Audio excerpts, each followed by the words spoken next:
Good morning, Hobby Hotline. Thank you, everybody, for joining us here on this Saturday morning, as always. But I'm Mike, Junk Wax Hero. I'm joined by Alex and Dr. Beckett. I want to start, first of all, by saying we're not here to attack Dr. Beckett. We are going to ask him some questions.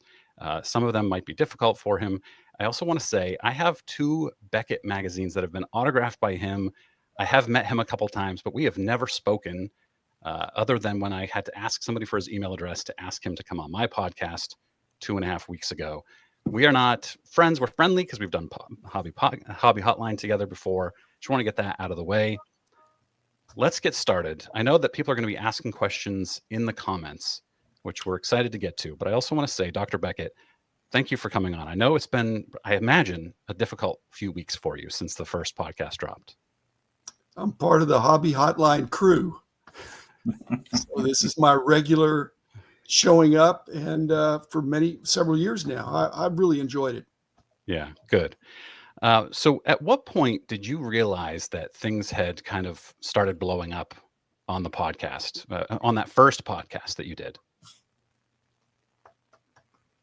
Not that soon after it. I was really just minding my own business. I'm not that much of a social media guy. So I had an extended interview with Patrick and such that it was more than, so I edited to fit into two parts. And so after the second part came out, I started getting more feedback of, hey, people are taking this, in my opinion, the wrong way. Yeah. And I had emailed you the day after the first one came out and said, there are a lot of people talking about this. Come on my podcast and talk about it. And you said, no, I've got a part 2 dropping tomorrow morning. And if people still have questions, they can come on Hobby Hotline. And then you released a third one, and then you went on Jeff Wilson's podcast. And I think there's still a lot of people out there that have some questions for you. And I'm reading comments. I imagine you're not reading comments on YouTube. I get a lot of them. People are very, very upset with you. People believe that you are either shill bidding on your own cards or shill bidding your friends' cards up. So talk about that a little bit. Where could that possibly be coming from? Again, I don't even, that I can't even comprehend. I've never shill bid. I don't even bid for the most part. And if I do bid, it's to bid to win.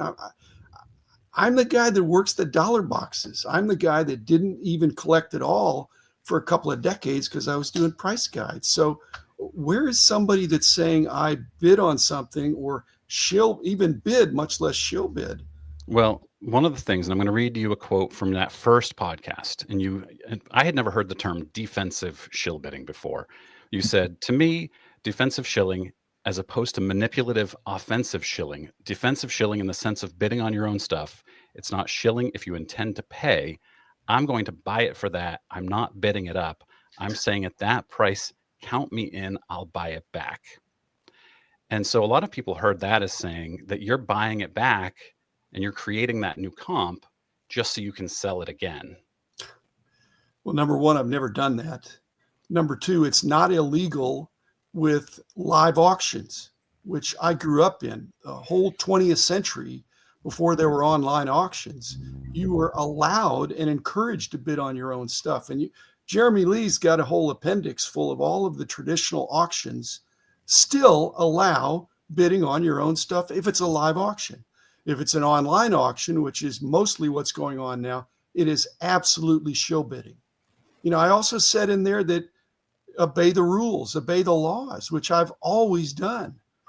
So, and I gave an example. The only example where I was even tempted to do that, Mike, was when an item, I very rarely put stuff up, but when I did and they mislisted it, it's like it was like a refractor, but they didn't put a refractor. And I said, and then they wouldn't take it down.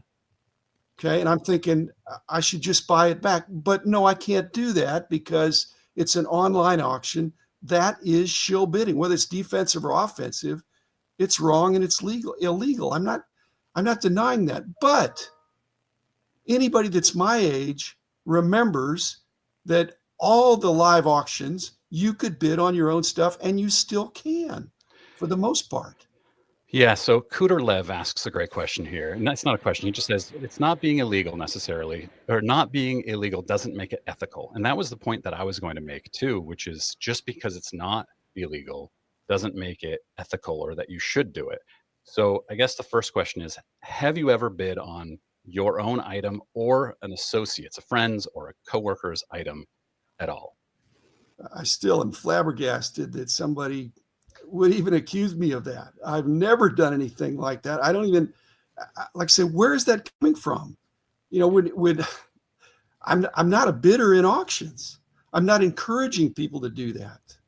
It just, Besides, the unethical thing is an immoral thing is a little strange when the largest and most respected auction houses in the world encourage it and have allowed it for many years. The Sotheby's, the Christie's, and I believe Heritage is number 3. They expressly permit, and they have tons of attorneys. If it was unethical, they wouldn't be doing it. It is disclosed. It is part of the way auctions were done. It's not the way they're done online. I grant you that. That is unethical as well as illegal. So 35 Armor says you claimed on that first podcast that you reached out to Rick Probstein to bid on, not necessarily to bid on a consignment, but you asked if you could, and he said that it was okay to. I mentioned no, that's not what he said. He looked at me like, why are you even asking? You know, you're not the owner of the item. You're not the consigner of the item. The only thing I can police is if it's coming from an IP address or, you know, so I'm not interested in bidding on, I'm not even interested in bidding on stuff. It's not the way I hobby. But did you bid on that one item with Probstein? No. Okay. Would you think that that is ethical to bid on a friend's item just because it's too low? If you're not connected, if it's not your, what can you not bid on something if it's not your friend? If you're the auction companies make it very clear, if you're an interested party, if you have any financial interest, if you work for the consigner, if you work for the owner, if you're a friend of the consigner, and in those cases, no. Right. So Mike, I have something to say on that. Yeah. So is it ethical or unethical if that card is your friend's, but you don't know it's your friend's and you're still bidding on it because you want to win it yourself, right? You know, what if your friend didn't reach out saying, hey, bid on my card, you know, because it's too low or whatever, but you're doing your searches and you find that card and you bid on it, but it just so happens to be your friend's card through the consignment company number. Like that, those situations probably happen a lot in this industry and everything. So what about that? You know, I've since I've been around for a long time, you know, I've had friends reach out, you know, the aspect of, hey, can you go watch my item? Don't say bid, but they say, can you go watch my item on eBay? Can you go watch my item here and hit that little button? Because we all know the more watches you get, somehow in the algorithm just pumps it up higher so to get more eyes on it and everything. But yeah, so I think there's also circumstances where you might be bidding on a card that is your friend's anyways, because you want it and it's low enough for you to buy it yourself, but you just don't know it's theirs. I wanted to have the conversation, and I've called it nuances, which everybody hates that. But you've brought up what is in effect a nuance, Alex, is if there's no intent, you're just bidding on something because you want to bid on it. There's nothing wrong with that. You're not trying to bid it up. Now, if you, for a friend, bid it up, you know it's your friend's card, and you bid it up with no intention to win, even if it's a low, no matter how benign it seems, and if it's defensive, that is shill bidding, 100%. and that is illegal. But if you unbeknownst accidentally bid on your friend's card, or bid on your friend's card in order to win it, and to win it at the lowest price you can win, the problem with shill bidding is the shill bidding that is so the worst form of shill bidding. They're not trying to win. They're trying to come in second. Right. And so that's why a pattern can be established. These aren't one-off criminals. These aren't isolated instances. This is a scheme. There are groups that do this, and they somehow have a way to come in second, drive it up, and then some other person takes it. So, and I believe that is discoverable. That's all I'm trying. Defensive on the low end, early bids, things like that. That's not the huge problem. It's still shill bidding. It's still wrong, but it's really hard to detect. So It's the bidding that goes above, and again, a lot of this stuff's well below the reserves, which nobody likes reserves, but a reserves is a legal way for an auction company to bid on your behalf as the owner or the consignor. yeah. I don't like that either. But again, I can not like something, but it's not unethical. It's just in the rules. So whose idea was it? Did you reach out to Patrick Ryan independently, or did he reach out to you to come on the podcast? How did that work? Or was he already scheduled and that happened? No, I reached out to him. Was your intent to kind of defend him, or was your intent, what was your intent when you asked him on? I didn't think he needed defending as much as I thought the punishment was not fitting the crime of the facts that I had heard and some of the piling on that I'd heard in some other podcasts. And I thought, I want to get to the bottom of this as much as I can. And I'd like to have I'd like to have that as a jumping off position to talk about shill bidding, because I think it's a problem in the industry and nobody's talking about it. And I think there are different schemes and things that some are worse than others. I want to get rid of all of it, Mike. Yeah. Did you take note that he changed his story? Or it seemed to me, at least, and I'm not fully familiar with everything that happened with the Patrick Ryan thing, so pardon me here if I get this wrong, but I believe his first defense before he went on your podcast was that he intended to watch it, and that was why he had the bid, and it was a mistake. But then on yours, didn't he come out and say something completely different, that he bid? I don't remember the exact combo, but he changed his story on your podcast. Did you note that at all? He had changed his story before he was on my podcast. I was aware of that.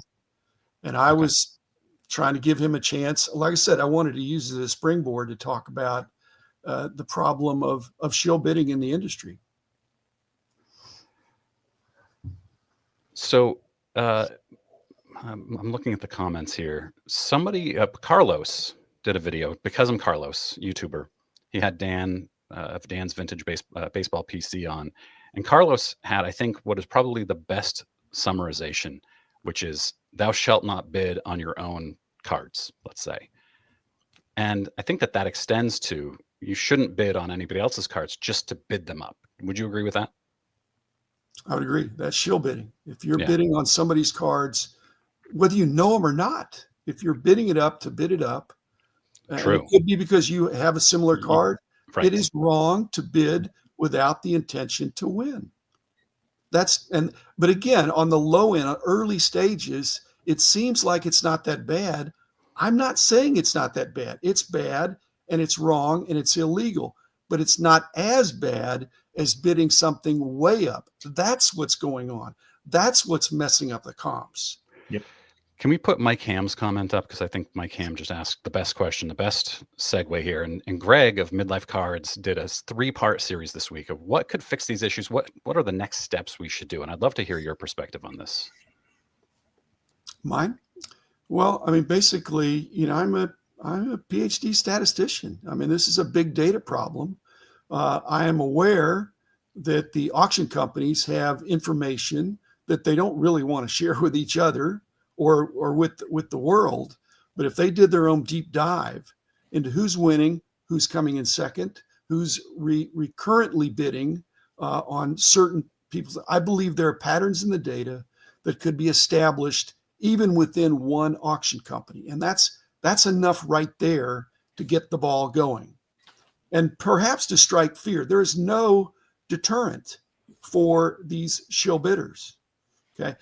A greater thing, which I don't know if he's asking about that, would be cooperation within the industry of more than one auction platform to come together and say, let's together compare our notes, or get Price Waterhouse or somebody to look at and see who's bidding, and if they're doing the same kind of thing in both. Again, I believe the pattern, again, it's circumstantial, but it's very strong circumstantial evidence if somebody's always coming second on their friend's items, or even if it's not their friend, it could be a friend of a friend. It's hard to detect those things, but I believe it's detectable. Okay. Mike Petty put up a comment, and everybody's asking for me to put it up here, or whoever's putting up comments. And I'm going to read the quote. I have the actual quote here that I wrote down this morning. He said, "My friends, we've bid on one another's items just to protect them because we're not going to let some other idiot get a really, really good deal." And he has said since then that there was an audio cutout in the podcast that prevented us from hearing him saying that he's received Instagram messages from people. Can you confirm that? First of all, that quote is not correct.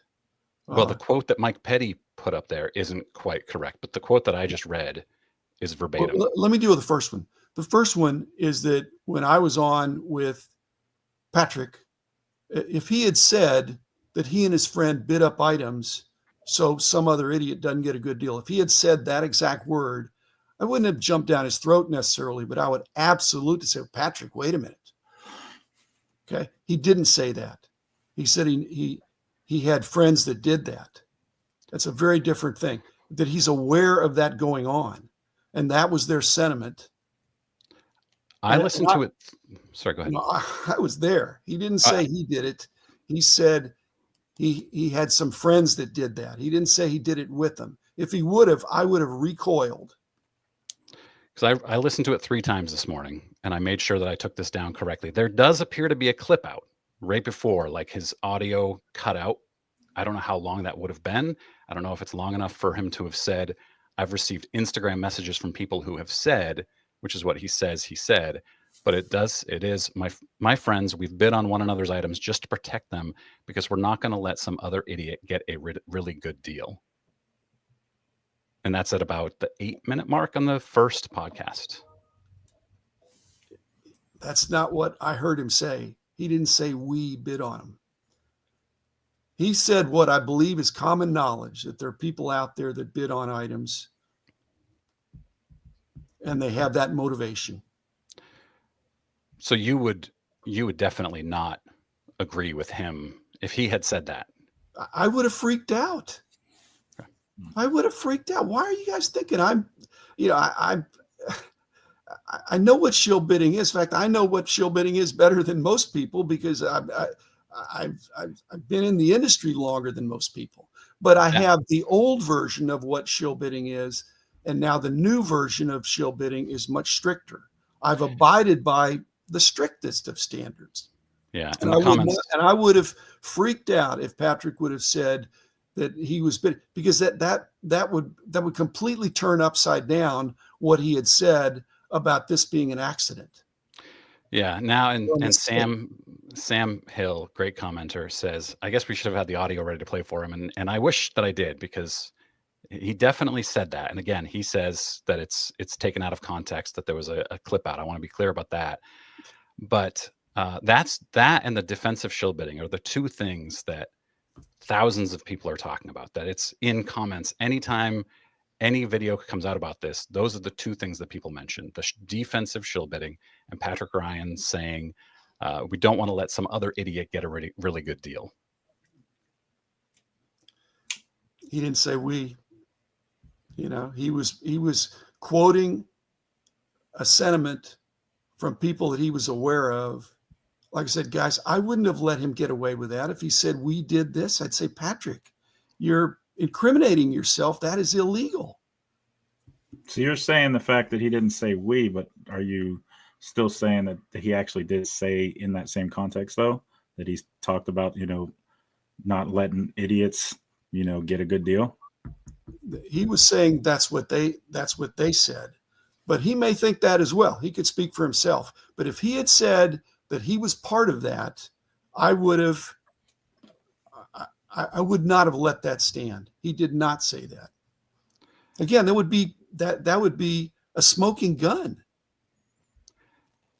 So I want to put up Penguins Chronicles at 11:20 asked, "Would you be willing to release the entire unedited audio of the conversation. And I don't know if that will work, because if there truly was an audio cutout, but that is a good question.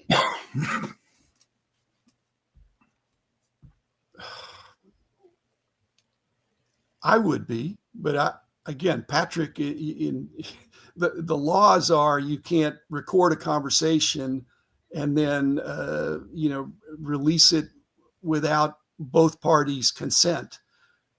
There was one part in there that had to do with fanatics and not any part of this, that he said, I don't want that to be included. And I said, well, I've already edited, and I don't believe that's even in there anyway. He was talking about the auction process, and Acquire and Fanatics. He didn't want something that would be disparaging. It wasn't incriminating. It was just, yeah. Orlando asks, does Dr. Beckett think Patrick Ryan bidding on his own card was a mistake? Well, he absolutely. Oh, wait a minute. Do I think that he bid on his own card and it was a mistake? Right. Or did he do it on purpose? Do I believe that he said it was a mistake, then it was a mistake?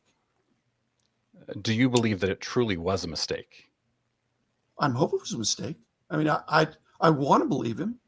And if I hear other disconfirming evidence, I will consider that. But he's a guy that bids on a lot of things.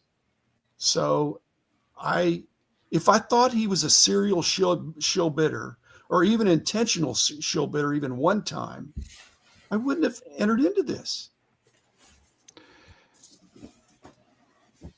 Because then the punishment does fit the crime. That was my first thing. I thought, I've got a guy that I know, that I've got a close friend that vouches for him, and he's just getting blasted. And if really all he did was make a mistake and accidentally bid on his own item, then what's going on here? So let's, and again, it wasn't to defend him as much as just to figure out what's going on. Shill bidding is insidious. So here's a good question up on the screen here. I don't know if you know, but Neo of Neo's Cards and Comics removed his video that talked about this podcast, and he said that a third party contacted him and basically told him to remove it. Were you a part of that, is what the question is? I was zero part of that. I've had no contact with Patrick or anybody really about. I'm not threatening anybody, even though I'm the one that's being defamed, it seemed like. But no, you can't. It's whack-a-mole, Mike. It's whack-a-mole. There's all people coming out and saying things, and no, I have nothing to do with that. That's not the way how I roll. I've been a public figure for 50 years. I mean, come on. So he used Acquire as an intermediary, right, for his purchase. And I had never heard of Acquire before. I don't know if this has been really good publicity for Acquire or really bad. Hard to tell sometimes. What is your take on these intermediaries? What is the purpose of them?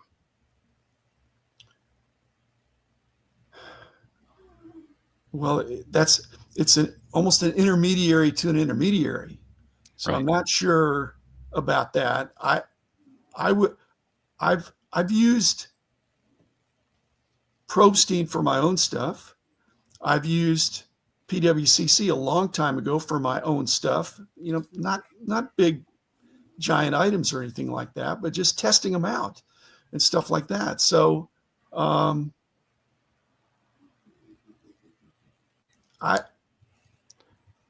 don't want to say I'm suspicious, because that's not fair, but I don't, and I'm aware of the connection you're saying, and I stayed away from that in the podcast that we're talking about, because I think that can be defamatory. But when there's suspicious activity, there ought to be investigation. And I have no problem with people digging deeper. John Newman. Yep. Great question here on the screen. Has your opinion on Patrick Ryan changed post-interview? And he also wished you would have called him on calling fellow hobbyists idiots. Okay. I was there when the fellow idiot, the first reference for that was when he said that he had friends that he was aware of that said they didn't want these other idiots to get it. So that's an unfortunate choice of words. The first time I heard, I thought, well, he's just repeating what they've said. Has my opinion of Patrick changed? I want to think the best of people, but I don't. I think there's a lot going on here. I surely don't have the whole story. I'm busy trying to not defend, but more explain what I have said. And you keep coming at me of things Patrick said, and don't you want to know what I think? Well, yeah, that's what I'm asking you is what do you think about them? About I don't think they're idiots. I think it's unfortunate. Anybody that gets caught in a shill scheme, again, not on the low end, but on the high end, is not an idiot as much as they have been duped. They have been duped into paying a higher price than they should have because of the shill activity, especially in the after hours bidding. Okay. I do want to point out that Alan from Boston Fan has said a comment at 11:26. He says before that one, he's re-listening to Dr. Beckett's podcast, and honestly, it sounds like Patrick Ryan is saying a number of people came to me and say, my friends, we bid on one another's items. It comes up with closed captioning, which I don't hear that when I listen to it. I listened to it several times this morning. So it's interesting that closed captioning says that. But that is actually what he claims he said too. So maybe that's why you don't recall it, because he... No. This is pretty close to what was said, but it's not me and my friends bidding on other people's items. It's that he's aware of people that say that they have friend groups that bid on others' items. That's happening. It's not that he's so astute that he knows that's happening. It's obvious it's happening. Yeah. Those are the shill bidding schemes that are out there. Well, I'm not privy to that, but in his circles, he's aware of that. It's hard for, honestly, like a lot of his trustworthiness and his reputation kind of went out the window as soon as he posted that first picture on social media saying that he was outbid. Right, that's what this whole thing spinned off of. Correct. Like he was showing off his card that was being auctioned, and literally it said you've been outbid. And then of course that got taken down. Then he put up an apology. Then that got taken down, and then you got roped in. So it's all spooled from that. Do you feel like he's part of these groups too? Like, I mean, show it right there. I have no evidence that he is. Again, he's a reasonably wealthy guy who is making a lot of bids and is very social media out there, Instagram and all that stuff. And so that's not me, but that's him. So he's clearly aware of that. And the whole point about shill bidding is that it's a scheme. And again, people didn't like it when I talked about smart criminals, but smart criminals don't bid on their own stuff. They get other people to do it. And I just say it one more time. If Patrick had said that he's part of a friend group that does that, he would lose all credibility and deserve the full punishment of whatever is meted out to him, because that is a shill bidding scheme. But he told me, and again, nobody negated this, that he had his screenshot that he had was up for 18 hours before anybody noticed. Yeah. And if that's the case, then, that lends credence to the accidental thing. So 35 Auburn does confirm what Alan put up, which is that, I don't remember where it was here, but, here it is. A number of people can say, my friends, we bid on one another's items just to protect them because we're not going to let some other idiot get a really good deal. So it sounds like the audio cut out and the closed captioning somehow captures the real thing. I don't know how that works, but I want to put up another comment here. Wait, the real thing. I was there. He right. Did not say. And they are confirming that for you. That's what this comment is. It's validating what you're saying. I was there, guys. I'm not trying to be clever or dishonest or anything. I'm not trying to let Patrick off the hook or throw him under the bus. He needs to defend himself and speak for himself. But that particular quote, yeah, he's aware of that going on, and anybody ought to be aware of it and be wise to what's going on. At 11:28, Skep One Productions said, if someone were guilty, would they come on here and talk about this stuff? Do you guys understand the guts it takes to do this? Where are all the other cowards that won't talk about it? And I think we do have to say thank you, Dr. Beckett, for coming on here. It does take guts, as this person said, to come on here knowing that everybody is up in arms over this. So thank you. I really got nothing to hide, guys. I mean, I'd really like to further the conversation about shill bidding. I'm a lifer and improve the hobby. And there are bad actors out there. I need more evidence to say Patrick Ryan is one of them. If he is, then he needs to be excommunicated. Well, here's a comment from TJ's Online. 11:29, 2 weeks before the auction, Patrick mentioned getting rid of his famous 100 card box by selling the 1986 Fleer Michael Jordan sticker, and that card was shown. So he knew the card was his, TJ's Online says. So 2 weeks before the auction, Patrick showed that he was selling that card, and then he 2 weeks later showed that he had bid on it. And I think the tie there is that he must have known that he was bidding on his own card. What do you think about that? I wouldn't say he must have known. I would say he should have known. Should have known. It's a very difference. Yeah. He should have known, but this is a guy that's bidding across the board at a bunch of items. So it's not the way I hobby, but I treated him as innocent until proven guilty. And if he's only made one mistake, then that's one thing. If he's show me the other mistakes that he's made. If he's made several mistakes like this, then he loses the benefit of the doubt. Yeah, a lot of people think the assumption is it the one mistake, or is it the only time he got caught? And I think that's a lot of what people are just thinking in their heads. Well, I would say that if he's done it more than once, there ought to be a way to figure out if he's not gotten caught. And I think he's had a lot of bidding activity. He's won a lot of stuff. You know, he's bragging about what he's won. The shill bidders don't brag about what they've won. They want to come in second. They just want to drive up the price. It's clandestine. Patrick is out there. That's again what he was pointing out. Is that why am I talking about it if I'm a shill bidder? If it's an accident, and I'm saying, well, if it's an accident, let's talk about how we can further the conversation so that people are aware of what shill bidding really is. And it's not as simple as just bidding on your own stuff. In fact, the shill bidders, they would not do it that way.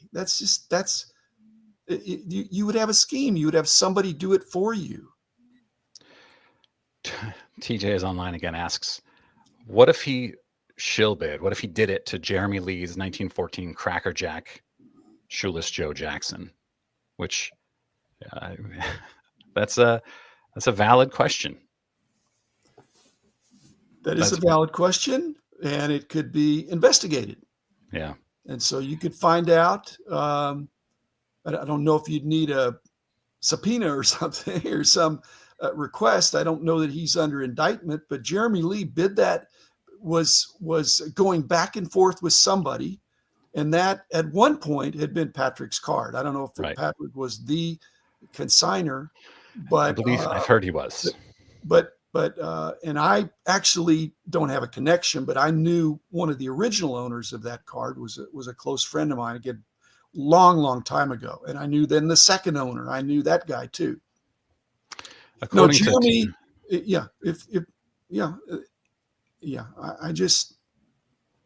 I would feel horrible for Jeremy He's a good friend. He's been Yeah. around. But again, all these guys we're talking about are they're hobby veterans, and they're young enough to be my sons. Okay, so Jeremy, that would be mortifying if he had been bid up by Right. anybody. Okay, not just Patrick or Patrick's friend, but anybody that's bidding without the intent to win, but to bid it up so that some other dupe, I won't say idiot, but some other person, because Jeremy's not an idiot, but it's what is so insidious. It's using the passion, the natural passion of this hobby against, again, the most passionate collectors who are willing to pay almost whatever it takes. They're the ones being duped into paying more than what they should, and I find that reprehensible. So another good question that was just up a second ago, Penguins Chronicles 1134. Would you encourage Patrick to show his bidding history in previous auctions to clear his name? He may choose to do that. I don't think he's taking advice from me anymore. If I even was trying to defend him, which I wasn't, I've done a really poor job. So Kuderlev again says at 11:35. There are so many comments; it's impossible to keep up with it. So I'm sorry to everybody here, as I'm trying to moderate this and also listen. I'm trying to keep up with this. He says, maybe it's time to say thank you to you, Mike, for trying to keep this civil. I appreciate it. "Oh no, not at all." Kuderlev, who is a great commenter. He who can say he was done more for this hobby than Dr. Beckett can cast the first stone. I'm trying to be fair here because there are a lot of negative comments, and we're putting the negative comments up and we're asking the negative questions. But there's also some people in here who are very positive about you too. No, well, let me just respond to say that I appreciate the comment, but if I've done something wrong, then cast the first stone. I believe I'm innocent of these charges, but it doesn't mean I've had a spotless life. But generally, I try to conduct myself in ways that wouldn't embarrass my mother or my father, my grandmother, my wife, my friends. I'm not out there committing crimes. And so again, if I've done something wrong or even said something wrong, throw a stone. And let me, don't stone me to death, but just give me an opportunity to respond. And it may be a misunderstanding. It may be something I misspoke, but just, let's get it out there. And then you can start throwing stones. But people are throwing stones that didn't even listen to the episode. Mookie Chilson, the legend. Mookie Chilson asked, 1136, what do you think of the Chris Hoge idea of an independent rating system for auction houses, like Reports does for cars, etc.? Again, people are accusing me here of underthinking, and I'm an overthinker, okay? So Chris Hoge's idea sounds good, an independent rating system, but the problem is if you have Auction House A that is really tough on shill bidders, makes a really deep examination of anybody that's bidding. And Auction House B is lenient, just says, we just check them out and all that stuff. Auction House B will get higher prices than Auction House A. And so it will backfire on what Chris is saying, is that the auction houses that run the tightest ship will get the lowest prices. But if you have an independent... But I like the idea in principle. If you have an independent rating system and one auction house gets lower bids, lower prices because they are very against it, wouldn't that also, shouldn't it drive the industry towards that auction house and cause those other shill bid friendly auction houses to say, oh, we need to change because we're an F on this independent rating system because we allow shill bidding? Again, in principle, that sounds great. It's just human nature. I'm not so sure, but I like the concept. It's also going to be difficult to enforce. The people that get Fs, it's like the NFL players that are grading their organizations. They're the NFL team owners that got the Fs are questioning the methodology and all that, and they feel like they've been defamed. And so it's in a perfect world, what Hoj is saying, I would be in favor of it. In fact, I'd be in favor of it for sure, because I think people ought to be informed bidders. But don't think that means people are going to flock to the toughest auction houses. Alex, what do you think? I agree with people should be informed of the bidders, like not hide who's making the bids, help keep track and everything. I also, look at the different auction houses, like, for example, like Golden, right? They take bids independently. You're not going on and clicking a button. You actually have to be peer approved on your bids and everything else to get through, compared to those other auction houses that aren't. So maybe those prices are skewed depending on the difference between the few different ones, and people are flocking to these other ones because their friends know that they're up there, and they want to sell this card for a certain amount because they might have a card that's the same, so they'll bid it up and everything. But I think it's the whole transparency aspect is always been the thing that I've focused on in everything in this industry, and knowing who else is bidding, when they're bidding and stuff is I think is one of the first routes that these auction houses can go, depending on what the privacy laws are. We have to remember, sharing this stuff between auction houses and everything else, like what laws are they breaking because they're giving out other people's information. So getting around that in aspect, I'm not a lawyer, I don't know. So in that aspect, I'd like to see more transparency between who's bidding on what at all times. Thank you. So John Newman, again, 1139, said his personal belief is it's hard to bid on your own card without knowing it's yours, especially graded ones. He's had thousands of cards on multiple platforms and never bid on one of his own by accident. I think that's a great point, especially if I don't know how many Patrick Ryan had, but yeah. I respect John. I respect his opinion, but if this is one time that Patrick bid on something that happened to be his own thing because he didn't recognize it, again, if it's one time, that could happen. I've heard from a lot of people that said they've accidentally bid on their own items. So that's not.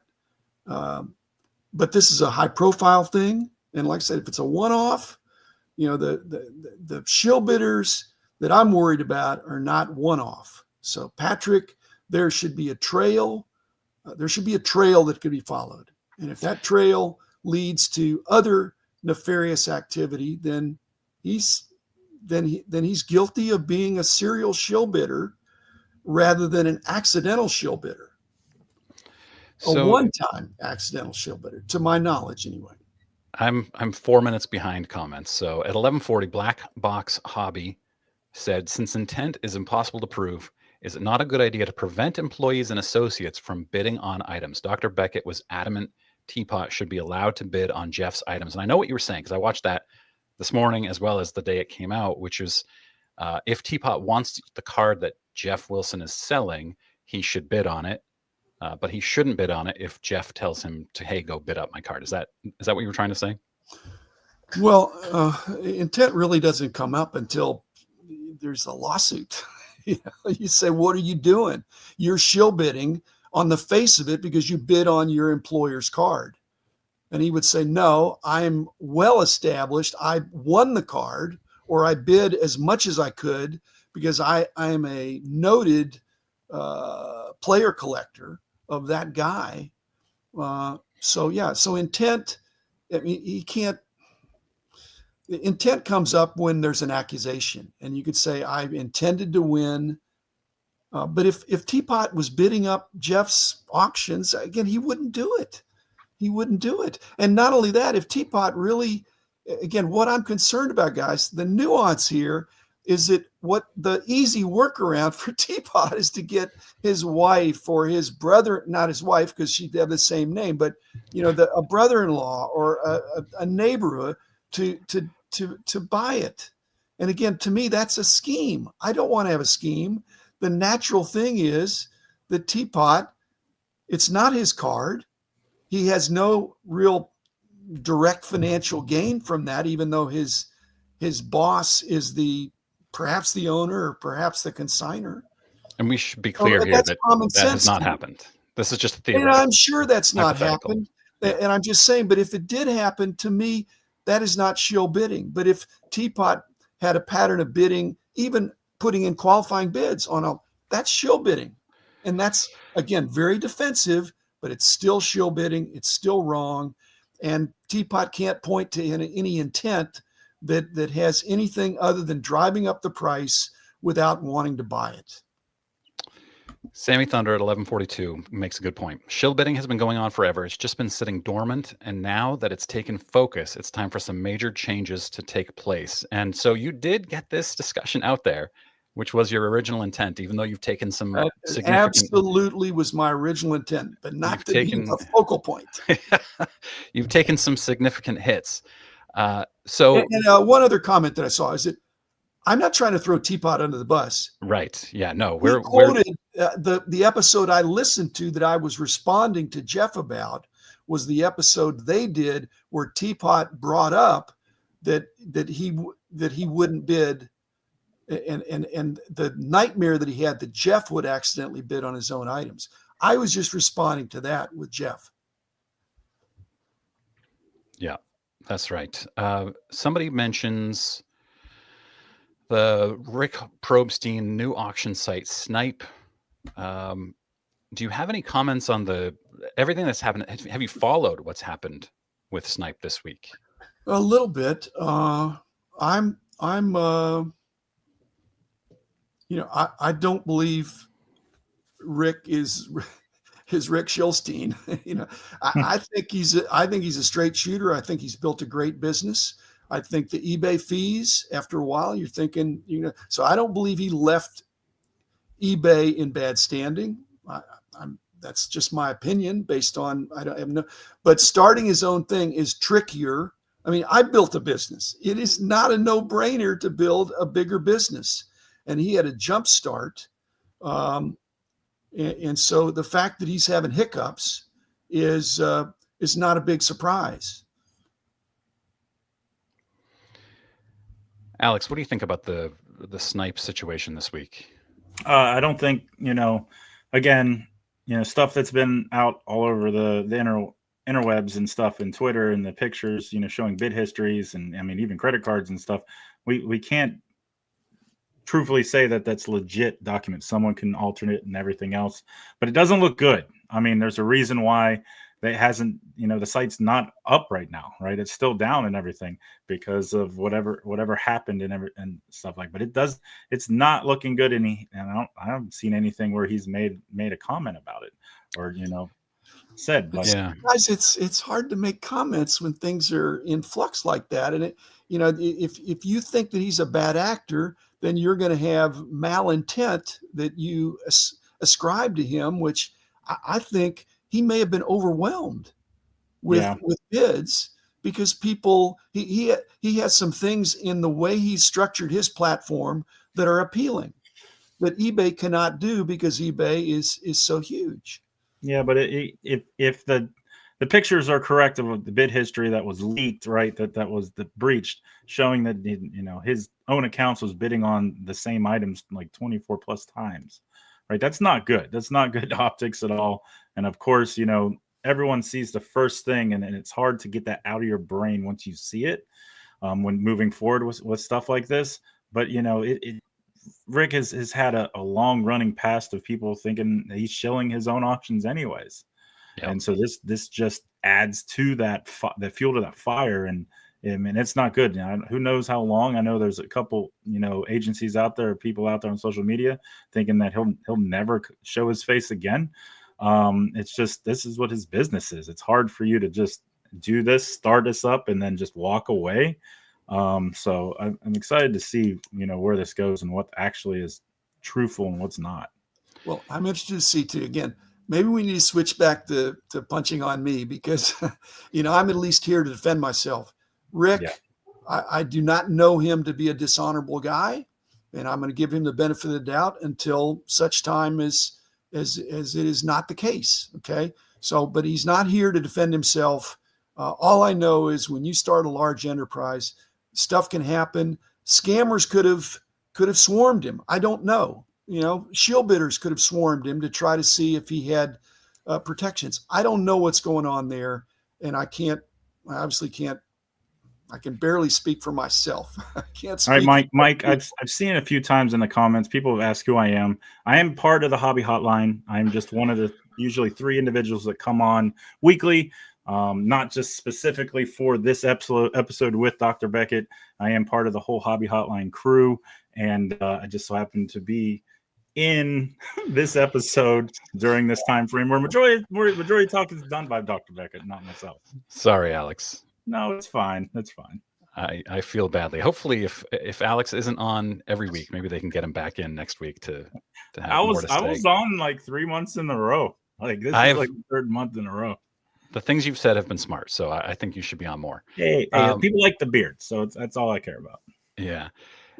So, to your point, Dr. Beckett, if Rick Probstein wants to come on and talk, I'd be happy to talk to him either here or on my podcast and ask him questions about what's happening with his Snipe platform, where a lot of people are saying that the back end of it has been exposed, and appear to show, and I'm using appear to show because there are some people who are being very fair to him, and rightly so at this point, that there are accounts tied to him that are shill bidding things up. And there are even Dan the Card Man, who is really good at this, came out and said he believes that somebody has attacked Snipe and making it look like Probstein is shill bidding. And we don't know, but it looks bad. We have to acknowledge that everything looks bad with the auction house going down and then all of that coming out.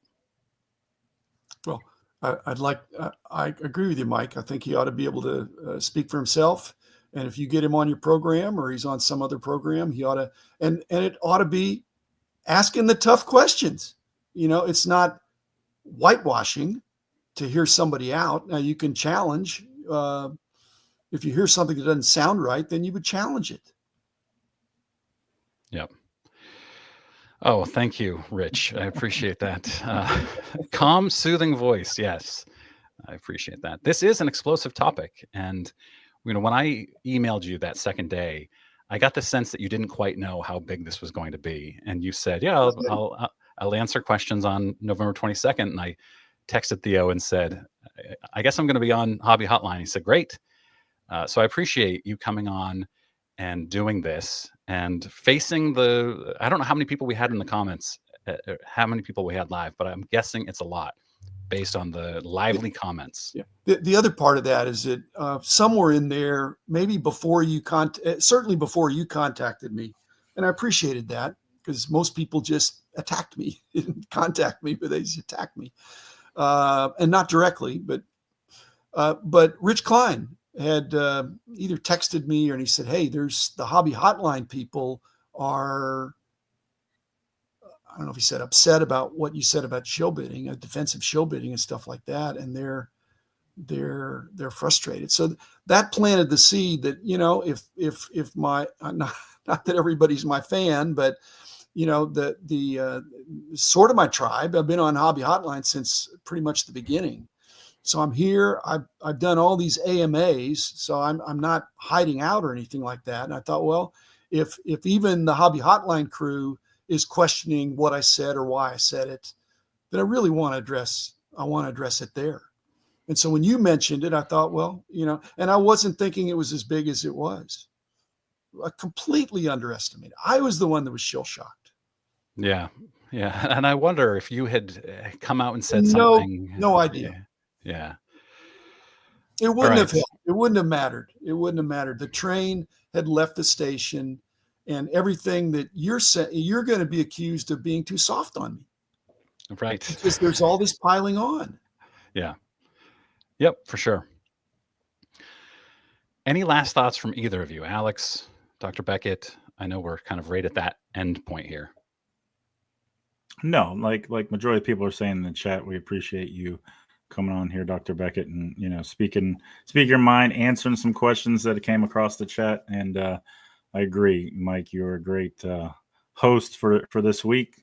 You know, on the Hobby Hotline, you know, for individuals to give them a broader perspective, we have a certain number of engineers that sit in that host position, and the other two are just here to chat.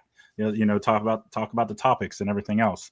You know, like I said, that's the reason why I'm here. Just so happens that this was my week, and this was planned well before this happened. Like this trio was already planned before, you know, all this went down. So we just stuck with it. I mean, they could have tapped in, you know, someone else instead of me or whatever, but I'm honored to be here and, you know, talking with you, Dr. Beckett, and of course, Mike. You did a great job, and can't wait for the next one, truthfully. Well, if you're ending it, it's not me ending it. So I'm here to answer your questions. Yeah. I don't want to look like I'm not bailing on this, although I don't want to keep talking about it if I can help it, because I'm not Johnny One Note. I've got insights about a lot of things and lots of other things about the bidding process and how to fix it and all that. But so I'm you know, I'm like I said, I'm a lifer. I'm a public person. Doesn't mean it doesn't hurt when people attack your character, but you know, I'm an old guy now. Yep. Well, thank you again. And to be clear, I am ending this. He is here.